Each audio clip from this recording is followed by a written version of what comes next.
వినాయకుడి వాహన మూషికం అది ఎట్లేందన్న ఏమైనా ఐడియా ఉందా మీకేమన్నా? మూషికాసురుడిని చంపి ఆయనను కాంకర్ చేస్తాడు. సో ఆ భక్తితోని ఆయన ఏమంటారు ముక్తి అంటారు కదా. సో ఆ ముక్తి అదనమాట ఆయనకి. మూషికాసురుడికి అసురుడు కదా, డీమన్ కదా.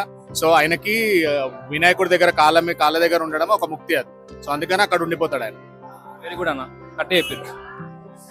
So Shri Durga Vinayaka youth association వారి కోరిక ఏంటంటే ఈ వినాయకుడు సెలబ్రేషన్ ఏదైతుందో ఇది బేసికలీ మనకు స్టార్ట్ అయిన రీజన్ ఏంటంటే మన యూనిటీ తెలవడానికి, మన కమ్యూనిటీ గ్యాదరింగ్ పవర్ తెలవడానికి.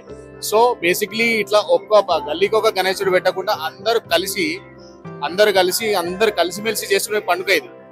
సో ఇది ఎవరి పవర్ ఎవరి గల్లీది, ఎవరి ఇంటిది, ఎవరి బ్యాచ్ పవర్ చూపించుకోనికి పెట్టేది కాదు. ఇది మన కమ్యూనిటీ పవర్ చూపించడానికి. సో నా కోరిక ఏంటంటే మన హైదరాబాద్ వాసులు కానీ ఎవరైనా కానీ ఆల్ ఓవర్ ఇండియా అందరూ కలిసి చేసుకోవాలి ఈ పండుగ. అందరు కలిసి చేసుకుంటే మన యూనిటీ, మన పవర్ తెలుస్తుంది, మన కమ్యూనిటీ స్ట్రెంగ్త్ తెలుస్తుంది. సో ఇది చాలా ఇంపార్టెంట్. సో నా రిక్వెస్ట్, మా Durga Vinayaka youth association request ఏంటంటే మీ ఛానల్ ద్వారా ఈ మెసేజ్ ని స్ప్రెడ్ చేయండి.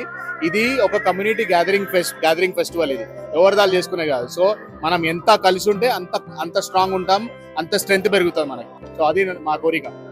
చూసారు కదా, లైక్ షేర్ సబ్స్క్రైబ్ చేసుకుని మరి.